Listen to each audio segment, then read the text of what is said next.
성부 성자와 성령 영원히 영광 받으옵소서. 태초로 지금까지 또 길이 영원 보고 영광 아멘 아멘.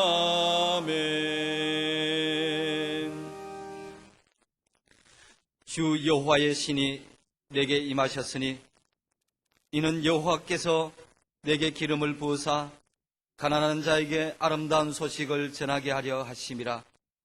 나를 보내사 마음이 상한 자를 고치며 포로된 자에게 자유를, 갇힌 자에게 노임을 전파하며 여호와의 은혜의 해와 우리 하나님의 신원의 날을 전파하여 모든 슬픈 자를 위로하되.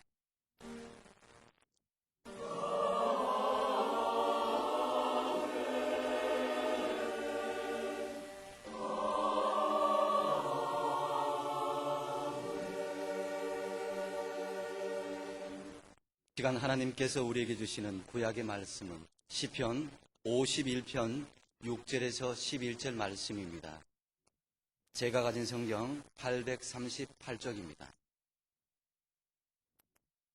중심의 진실함을 주께서 원하시오니 내 속의 지혜를 알게 하시리이다. 우슬초로 나를 정결케 하소서. 내가 정하리이다. 나를 씻기소서. 내가 눈보다 희리이다. 나로 즐겁고 기쁜 소리를 듣게 하사 주께서 꺾으신 뼈로 즐거워하게 하소서.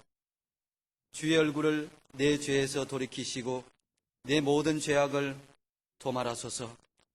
하나님이여, 내 속에 정한 마음을 창조하시고 내 안에 정직한 영을 새롭게 하소서. 나를 주 앞에서 쫓아내지 마시며 주의 성신을 내게서 거두지 마소서. 아멘.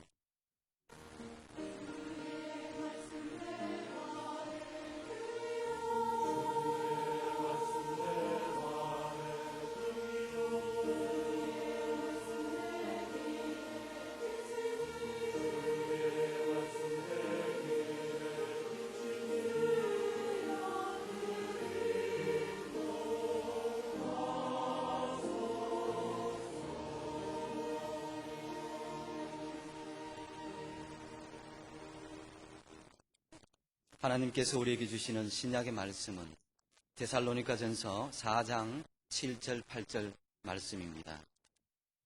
제가 가진 성경 331쪽입니다. 하나님이 우리를 부르심은 부정케 하심이 아니요 거룩케 하심이니 그러므로 저버리는 자는 사람을 저버림이 아니요 너희에게 그의 성령을 주신 하나님을 저버림이니라. 아멘. 오늘날 생각을 가지고 시대를 보는 사람들은 너도 나도 개탄스러워하며 하는 말이 있습니다. 사회가 어쩌다가 이 지경이 됐나. 이런 데 대해서 논어에서는 이렇게 기록하고 있습니다. 군군 신신 부부자자. 임금이 임금답고 신하가 신하답고 아비가 아비답고 자식이 자식다우면 된다 하는 겁니다. 사실이지요. 우리 각 사람이 자기가 있는 그곳에서 자기의 일과 본분을 제대로 모두 잘 감당한다면 사회는 안정되고 바로 잡힐 것 아니겠습니까? 그러면서 또 하는 말은 기본으로 돌아가야 한다. 기본이 뭡니까? 기술이나 재간이 아니라 사람으로서 마땅히 그렇게 해야 하는 상식이요 순리를 이루는 것 아니겠습니까? 우리는 그 해답을 성경에서 찾아보십시다. 오늘의 구약 본문 말씀은 이스라엘의 두 번째 임금 다윗. 그 다윗은 자기의 허물을 지적받았을 때 그대로 시인했습니다. 그리고는 눈물로 오늘의 시편을 기록하는데 오늘의 구약 본문 6절 상반절 말씀을 개정판으로 보면 마음속의 진실을 기뻐하시는 주님. 그렇게 시작하고 있습니다. 마음속의 진실을 기뻐하시는 주님. 통회 자복하면서 그 내용은 이렇습니다. 먼저 정한 마음을 창조해 주십시오 하는 겁니다. 왜냐하면 이미 잘못된 상태로 망가져 버렸어요. 그런데 제 힘으로는 그것을 다시 일으킬 수가 없으니까 하나님께서 처음 창조하셨던 그 능력을 발휘해서 이 정한 마음으로 되게 해달라는 것이고, 또 정직한 영을 새롭게 해달라는 겁니다. 이미 정직을 잃어버렸으니 하나님의 손길로 새롭게 해주시기를 간구하면서 이 아파하는 마음으로, 행여 그 죄값으로 주님께서 버리실까? 주님 앞에서 쫓아내지 마십시오. 그럽니다. 주님께서 쫓아내시면 그러면 그것은 죽음이요 지옥이요 영벌이기 때문입니다. 또 성령을 거두지 말아 주십시오 하지요. 하나님의 영이 떠나면 사람은 사람인데 형체밖에 없는 마귀의 종밖에 무엇이 되겠습니까? 죄를 지었으나 시인하고 통회 자복하니 불쌍히 여겨달라고 하나님께 매달리는 기도입니다. 여기서 특별히 주목할 대목은 한 나라의 임금으로서 선지자가 그의 죄를 지적했을 때 그것을 시인하고 통회 자복했다고 하는 것입니다. 많은 사람들은 여간 자기의 잘못을 시인하려고 하지 않습니다. 그런 지적을 했을 때 아마 대부분의 임금은 아마 찍어 눌러버리고 혹은 벌을 줬을지도 모릅니다. 또는 핑계대거나 그 책임을 다른 사람에게 떠넘기거나 설명하려 하지 않았습니다. 또는 동정심을 유발하려도 하지도 않았고 공감을 얻어내려고 교원 명색, 말장난에 의지하려 하지도 않았다는 점이 다윗의 위대함을 극명하게 보여주는 겁니다. 전설에 의하면 당시 다윗이 얼마나 뜨거운 눈물을 많이 흘렸던지 베개가 썩을 정도였다 그럽니다. 하나님은 마음속의 진실을 기뻐하십니다. 10계명 중에서도 제9계명은 거짓말하지 말아라 하는 거죠. 바꿔 말씀드리면 진실하라, 정직하라는 말씀입니다. 또 오늘의 신약 본문을 개정판으로 보면 하나님께서 우리를 불러주신 것은 더러움에 빠져 살게 하려는 것이 아니라 거룩함에 이르게 하시려는 것입니다. 그러므로 이 경고를 저버리는 사람은 사람을 저버리는 것이 아니라 여러분에게 성령을 주시는 하나님을 저버리는 것입니다. 누가복음 10장 16절에 너희 말을 듣는 자는 곧 내 말을 듣는 것이요 너희를 저버리는 자는 곧 나를 저버리는 것이요 나를 저버리는 자는 나 보내신 이를 저버리는 것이라 하십니다. 거룩하기 위해서 소극적으로 모든 더러운 것을 버려야 합니다. 떠나야 하고 그것을 포기해야 합니다. 바로 그 점에 있어서 우리 신약 성경 본문 바로 앞절에 뭘 버리고 뭘 척결하고 뭘 떠나야 되는지를 기록하고 있고요. 적극적으로는 거룩한 생활 안에 있어야 한다 하는 것입니다. 거룩이란 하나님의 첫 번째 성품인데 구별한다는 것. 하나님은 죄인과 구별된 존재시고 그리고 성도는 뭡니까? 거룩할 성자 자체가 구별이기 때문에 이 구별이라고 하는 것은 이 세상 속에서 살고 있지만 거기서 구별되고 바로 그 점입니다. 레위기 19장 2절을 보면 내가 거룩하니 너희도 거룩하라 하셨습니다. 그래서 우리가 하나님을 믿고 따르기 때문에 우리는 하나님의 그 성품 거룩을 본받아가는 건데 세상은 더럽고 거짓투성이라 하더라도 거기서 같이 먹고 같이 살고 있음에도 불구하고 다르고 구별된 것, 이것이 거룩입니다. 진정한 신앙은 정결한 도덕 생활에서 입증돼야 합니다. 도덕 생활은 빵점인데 열심이다. 믿음이겠습니까? 열심히 믿는다고 하면서 도덕 생활은 아무렇게나 했다. 그거 믿음이겠습니까? 그런데 거룩의 첫 걸음은 뭡니까? 진실, 정직 아니겠습니까? 우리 그리스도인들은 모름지기 진실, 정직해야 합니다. 데살로니가전서 5장 22절을 보면 악은 모든 모양이라도 버리라 했습니다. 쉽게 말씀드리면 악한 것은 외모라도 본받지 말라 하는 것. 농담으로라도 꿈속에서라도 거짓말하지 말라는 말씀이고 잘못된 것은 그저 비슷하게도 흉내내지도 말라는 겁니다. 사람마다 생각합니다. 새해에는 좀 새로워져야 되겠다. 어디서부터 무엇부터 새로워지기를 원하십니까? 진실, 정직 여기서부터 시작하십시오. 거짓말은 계속해서 거짓말을 확대 재생산하기 마련입니다. 왜냐하면 한 번 거짓말을 하면 그것을 합리화해야 되기 때문에 그래서 계속 거짓말을 하도록 만드는 올무가 되고요. 그러다 보면 자꾸 창작을 해야 되는, 말하자면 소설을 써야 하는 겁니다. 욕을 먹더라도 혹 체면이 깎이더라도 무슨 불리한 일이 생겨나더라도 처음에 솔직하면 계속 거짓말을 해야 하는 괴로움은 아예 생기지도 않겠는데 그렇게 잘 못해요. 체면이 깎이면 어떡하나, 불리해지면 어떡하나, 이렇게 하면 손해인데 그러면서 그때를 떼어넘기고 그리고는 그것 때문에 그 많은 거짓말을 계속해야 하고 거짓으로 이룬 큰 역사를 본 일이 있습니까? 큰 역사 거짓말로 됩니까? 될 수가 없습니다. 한 40년 전쯤 어느 중학생 방에 우연히 들어가 봤는데 그 책상 앞에, 조그마한 책상 앞에 큰 글씨로 써놨어요. 서툰 글씨로 뭐라고 썼냐면은 죽어도 거짓이 없는가 써놨어요.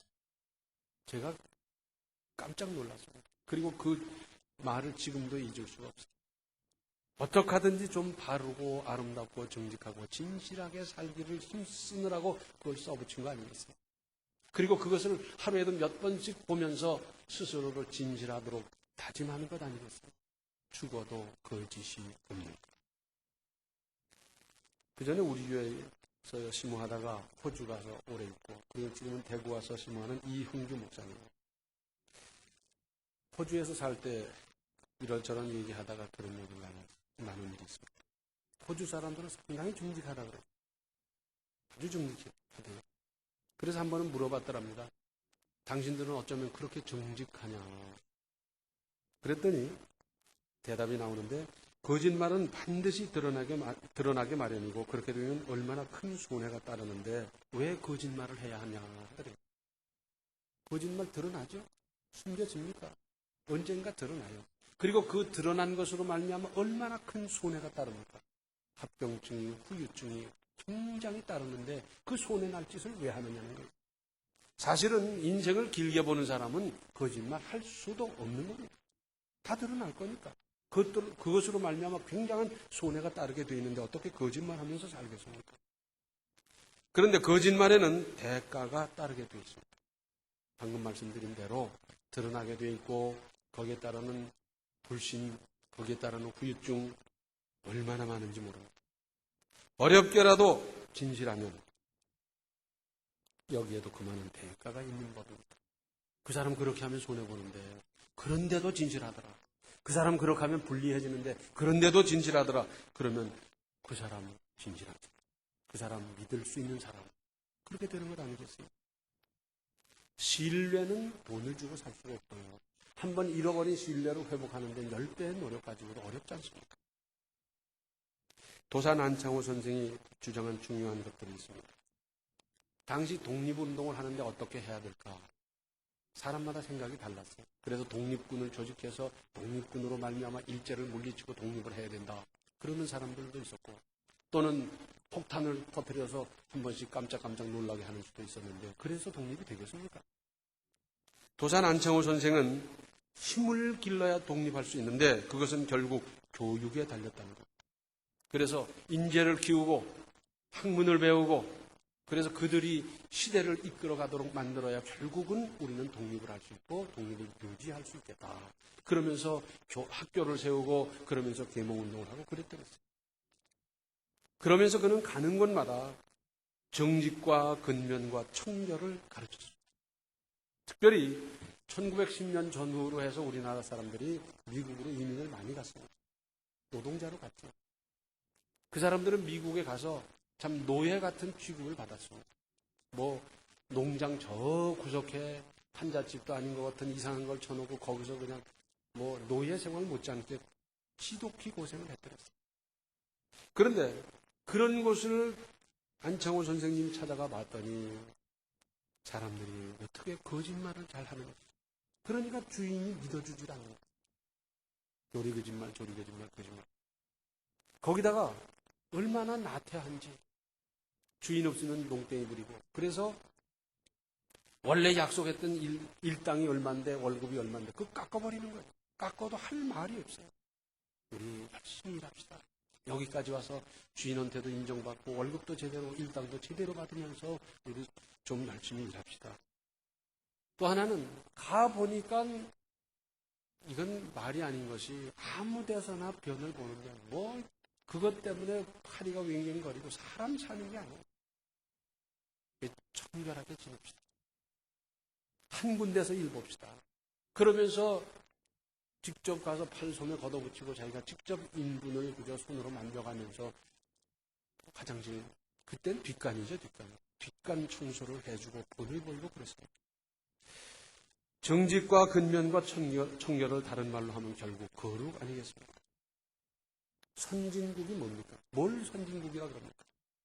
부자 나라 선진국이라 그럽니까? 사우디아라비아 같은 나라는 부자입니다. 그리고 자기 국민이 아프면 치료를 해주는데 그 나라에서 치료를 못하면 외국 선진 병원에 보내서까지 그 치료비를 다 대주고 치료해줘요. 그러나 우리는 사우디아라비아를 선진국이라고 하지 않습니다. 군사력이 막강하면 선진국입니까? 소련과 중국의 군사력이 대단하지만 우리는 선진국이라고 부르지 않습니다. 국토가 크면 선진국입니까? 브라질은 땅덩어리가 우리나라 도대체 몇 배가 되는지 어마어마하지만 우리는 브라질을 선진국이라고 부르지 않습니다. 문맹률이 없어서 문명이 한 사람도 없는 그런 나라는 선진국이다. 어떤 분은 그런 말을 합니다만은 문명이 없다고 다 선진국입니까? 또는 자원이 많으면 선진국입니까? 과학기술이 앞서가면 선진국입니까? 아닙니다.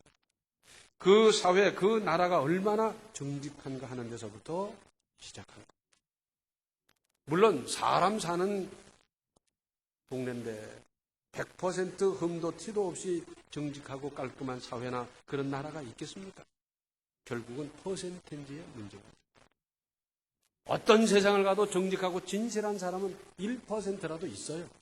그러나 1%밖에 없는 사회는 이건 어두운 사회요, 후진국이고 적어도 진실과 정직이 통하고 그런 사람이 살고 그런 사람으로 의해서 그렇게 사회가 유지되는 그러기를 70%, 80%라고 하면 이건 선진국 아니겠어요?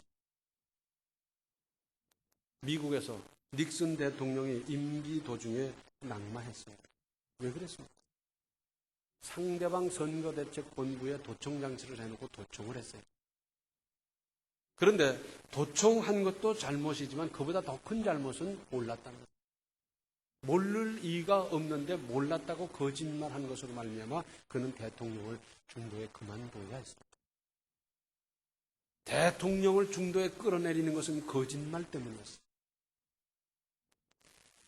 미국 문제 많은 나라입니다. 마약하는 걸 보면요, 이 나라 마약으로 금세 망할 것 같아요.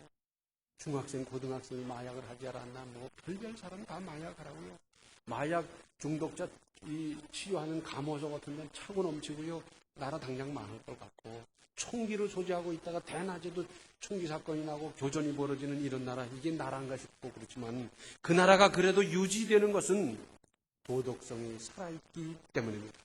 그래서 여전히 강국으로 지탱해 나가고 있지 않습니까?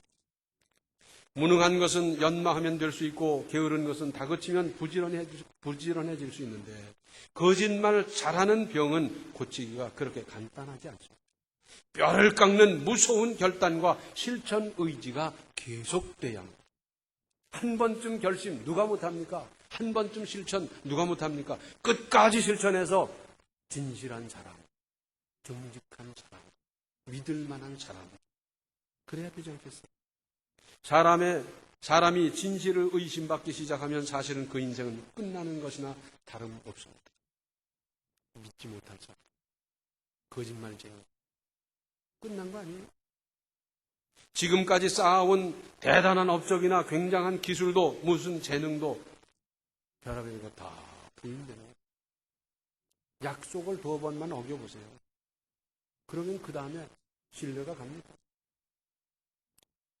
부부간에도 결혼하고 봤더니 아이고 속았네. 학벌도 속였고요. 또는 자기 집 가문도 속였고요. 우리 교회는 그런 분이 이제 안 계시지만 저기 어디 있더라고요. 그래서 아기 낳고 살기는 사는데 늘 마음 한구석에는 속았다. 허전하면서. 불신자 또는 사회에서 우리 그리스도인들에게 거는 기대가 뭡니까? 저 사람들은 신앙인이니까 그래도 정직할 거야. 진실할 걸. 그렇게 기대하고 거래를 해봤고 관계를 맺어봤고 살펴봤더니 아닙니다. 그래서 더 실망하는 겁니다. 자기는 그렇지 못하면서도 상당한 기대를 갖는 것이 사실이고 그래서 스스로 실망하면서 스스로 상처를 받곤 합니다. 전도를 나가보면 바로 이 점이 전도의 가장 큰 걸림돌이 되고 있어요. 저 교회 다녀봤습니다. 그런데요, 저보다 먼저 믿은 이러이러한 사람 때문에 상처받았는데 그 후로 저는 안 나가기로 결심을 했어요. 그런데 그 내용이 뭔지 파고 들어가 보면 결국은 거짓으로 연결돼요. 갚는다고 안 갚았습니다. 돈 떼먹고 도망갔습니다. 약속하고 안 지켰습니다. 이러이러했습니다. 다 그러지 않습니까? 하나님의 영광을 나타내기는커녕 하나님의 영광을 가려버리는 잘못, 이건 죄 아니겠습니까? 출애굽한 이스라엘 백성들이 광야를 가다가 1000부장, 100부장, 50부장, 10부장을 뽑아 세울 때에 조건이 있습니다. 출애굽기 18장 21절을 보면 제덕이 겸전한 자, 곧 하나님을 두려워하며 진실무망하며 불의한 일을 미워하는 자 그랬습니다. 재주와 덕이 함께 있어야 돼요. 재주는 있는데 덕이 없으면 이게 뭡니까? 덕은 있는데 무능해도 안 되고. 그래서 제덕이 겸전한 자. 하나님을 두려워해서 잘 믿는 사람. 그런데 불의한 이익은 미워해야 되고 진실무망한 사람. 우리 그리스도인 신앙 지도자의 조건입니다. 여기서 특별히 진실무망하며 그랬는데 이 말은 참되어서 거짓이 없으며 하는 겁니다. 참되어서 거짓이 없어야 하나님께서 들어 쓰시지 않겠습니까? 옛날 특히 이북에 계신 분들은 아기들 이름을 지을 때 확실히, 성실히, 진실이 이런 이름들 상당히 많이 지었더랬어요. 연세 높으신 여전도사님이 계셨는데 김진실 전도사님, 그 아버지가 목사님이셨어요. 무슨 뜻으로 그렇게 했겠습니까? 저는 진실하게 살아라. 그런 의미가 들어있지 않겠어요? 제가 놀랐어요. 아니, 주변에 얼마나 진실하지 못한 사람이 살고 있었으면 너라도 진실하라고 그렇게 지었겠습니까? 맞아요, 그러면서 웃어요. 그 전에 우리 교회에서 일했던 임 목사님, 그 아들을 낳는데 아버지 장로님이 이름을 짓기를 무망이라고 지었어요. 무망. 거짓이 없는 아이, 거짓이 없는 인생. 그렇죠. 진실 무망하시기 바랍니다. 특별히 자녀들에게 거짓말하지 마십시오. 그걸 배워요. 수법을 배우고 방법을 배우고 그래서 나가서 거짓말하고 친구들과 이웃 사이에서 거짓말쟁이로 낙인 찍혀버린다면 그 인생이 어떻게 되겠어요? 진실을 가르치고 정직을 가르치진 못할 망정 거짓을 가르쳐서 해야 되겠습니까? 부부간에도 거짓말하지 마시고 어떤 경우에도 한결같이 진실하고 정직한 사람이 믿음직스럽지 핑계가 많고 무슨 이유가 복잡한 사람을 믿고 싶겠습니까? 우리 사람끼리도 믿고 싶은 마음이 안 생겨요. 아, 저 사람 안 돼요. 거래를 해도 진실하고 정직하면 얼마나 서로 편하고 좋습니까? 믿음이 가고요. 또 중요한 일을 맡게 되겠다 할 적에 어떤 사람을 찾습니까? 우리 회사의 과장 중에 진실하고 정직한 사람, 그 중에 제일 진실하고 정직한 사람은 누구냐? 찾지 않습니다. 또 큰 일을 도모할 경우에도 진실하고 정직한 사람부터 찾는 거지, 요령 부리고 꾀 부리고 말이 많고 핑계 많은 그런 사람 찾아서 큰 일을 맡깁니까? 하나님께서도 진실무망한 사람을 찾아서 하나님의 귀한 일을 맡기시고 그리고 상급도 주시고 그러지 않겠습니까? 열왕기하 20장을 보면 이스라엘의 히스기야 왕이 병들어 죽게 됐을 때 이사야 선지자가 찾아가서 하나님의 말씀을 전하는데 여호와의 말씀에 너는 집을 처치하라. 내가 죽고 살지 못하리라. 지금 아파서 이 병을 이기려고 온갖 수고를 다하고 있는데 너는 죽는다는 거예요. 얼마나 기가 막혀요. 그런 이 히스기야는 그래도 믿음으로 살려고 누구보다 노력했던 사람인데 아직 수완이 차지도 않았는데 죽겠다는 거예요. 그때 그가 하나님께 부르짖어 기도한 내용은 열왕기하 20장 2절에 있는데, 히스기야가 낯을 벽으로 향하고 여호와께 기도하여 가로되 여호와여 구하오니 내가 진실과 전심으로 주 앞에 행하며 주의 보시기에 선하게 행한 것을 기억하옵소서 하고 심히 통곡하더라. 하나님께 기도하기를, 하나님, 내가 얼마만큼 진실하게 살았는지 주님 아시지 않습니까? 내가 하나님을 전심 전력으로 섬겼다는 것 하나님 아시지 않습니까? 내가 선하게 살기 위해서 얼마나 수고하고 힘썼는지 하나님은 아시지 않습니까? 그 말입니다. 그러니 긍휼을 베풀어 주시옵소서. 하나님께 상기시켜드릴 만한 믿음의 크나큰 행적이 있으면 얼마나 좋겠습니까? 이만큼 하나님께 행적을 가지고 상기시켜드릴 만한 일이 있으면 얼마나 좋겠어요. 이 히스기야는 하나님의 긍휼하심을 입어서 15년을 더 사는 은혜를 입었습니다. 하나님의 정하신 뜻까지 바꾸실 수 있게 하는 믿음의 실적과 통곡의 기도였습니다.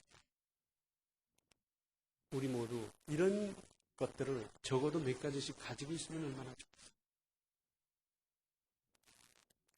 교사 강습회에 갔었더랬는데 어느 고등학교 교감 선생님, 이분은 장로님이셨어요. 근데 이분이 간증을 하셨어요.